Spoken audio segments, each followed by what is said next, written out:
Here, first things first, and our top story this morning, the long-awaited, much-hyped matchup between Aaron Rodgers and Tom Brady. We were expecting their very best, and Brady made a case. Rodgers, however, did not.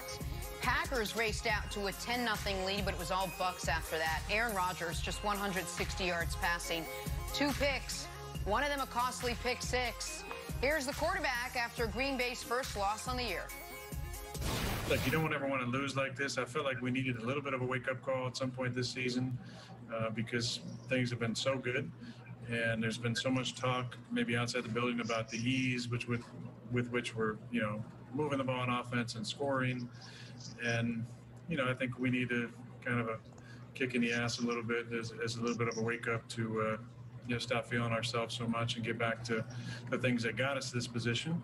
And I think this would be, unfortunately, but fortunately, something we can really grow from. All right, Michael Vick back with us. Mike, it's interesting because that's what Patrick Mahomes said last week after the Chiefs had their first loss. They needed a wake-up call, he said, a little kick in the butt or whatnot. Aaron Rodgers is saying the same thing. I don't know if they got too complacent in that offense, but they were rolling along, and he said they needed something like this. Is there any validity to what Aaron Rodgers had to say? Maybe they did need a little wake-up call? Absolutely.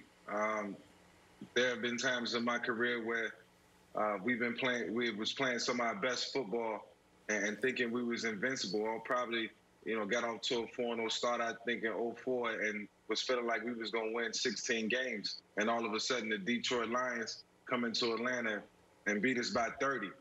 And, sometimes you need that. Sometimes you need to take a step back and look at things from the outside in and, just reevaluate, and guys need to be motivated in different ways. And they'll turn this film on, and it'll be a lot of motivation today in the Green Bay Packers facility.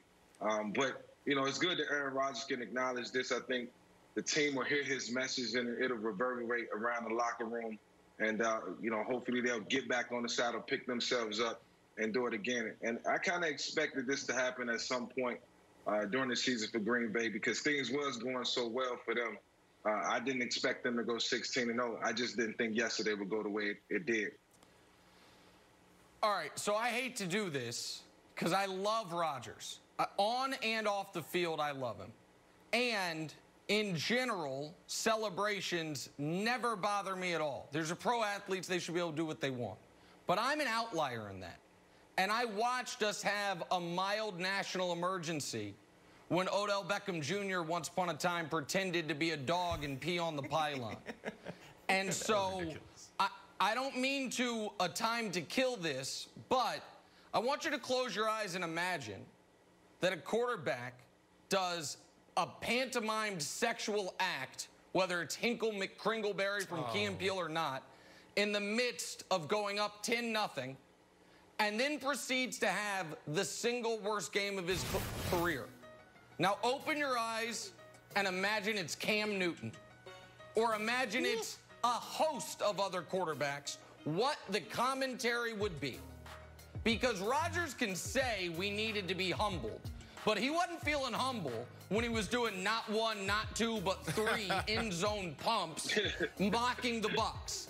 And then he throws a pick 6, damn near throws another one, and for the rest of the first half goes 1 of 9 up with 2 picks until the Bucs score 28 straight points. And Brandon, we all know if this were you in your career and then you had 2 fumbles, if this was Odell, I think the show would do 24-hour coverage. I think we would have helicopters landing in Cleveland. And I'm not bothered by any of it. But it does strike me as quite the double standard that this isn't the lead topic on all the shows today, that Rodgers doing that went up 10-0 and then playing the worst game of his career. No, I absolutely love it, Nick, and I think it's being overlooked. But it may be a bit of an overreaction. I just think he just played really bad. When you look at what he said after the game, he should have been just saying I instead of we. Not we needed to be humble, I needed to be humble. But when I saw this question, the first thing I thought about was, I don't know. I don't know if I can answer this because I don't know if it was just what Nick just laid out as far as his stats, if this was just Aaron Rodgers, one of his all-time worst games, or if it was Todd Bowles and his defense just being dominant in that front seven, getting to the quarterback. And I continue to highlight those stats. He was only hit 9 times coming into this game in 4 games. And yesterday hit 11 times, sacked 4 times, opposed to 3 leading up to this game. So for me, I don't know. Only time will tell.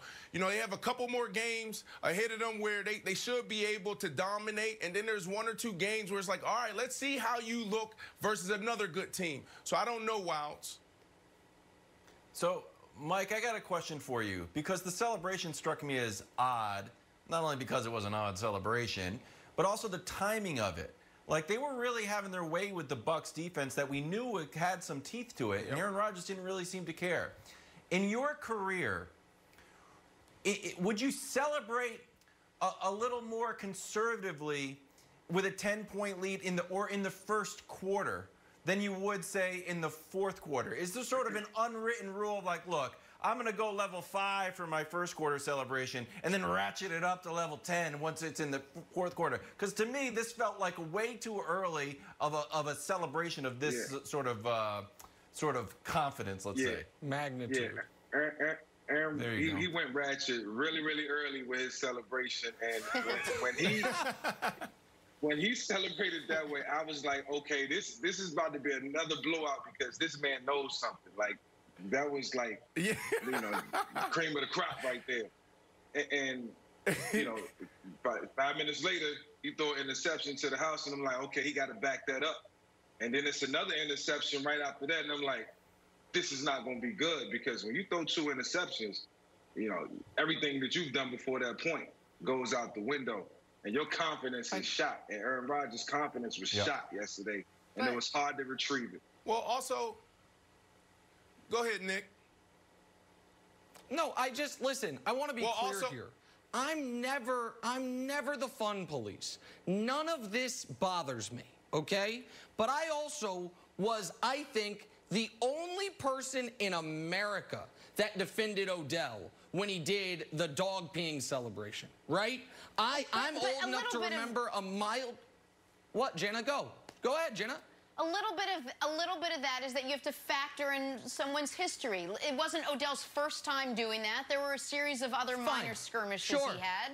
Whatever. Okay. This was the first time we've seen Aaron Rodgers. So you this just have to... This is the first time we've seen Aaron Rodgers pantomime sex in the end zone. That's true. That is true. It's the first time. Not once, not twice, but 3 times. And we know that's what he was doing. And again, I'm not the fun police.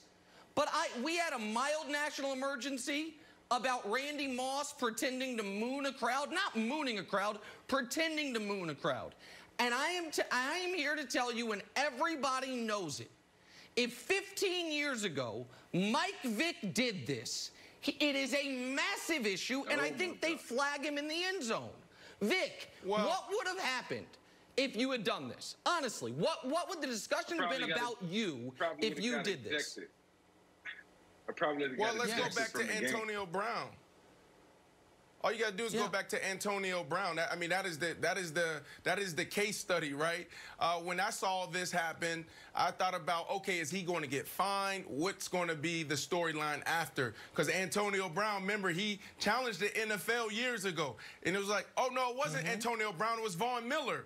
It was, is it 1 pump? Is it 2 pumps? Is it 3 pumps? I'm not actually even pumping it. So that is the storyline. Yeah, it was too many pumps. But then he came back, and it was like, well, if I don't thrust my hips, is it actually a pump? They got beat so bad, I forgot all about whatever it was, it was a premature pump by Aaron Rodgers because the Bucs went on to just destroy them, handing the Packers their first loss of the year. Take a turn. Let's talk some New England Patriots. They got pumped. Tough afternoon for them, leaving them in very unfamiliar territory. Very unfamiliar. We'll explain. This is First Things First.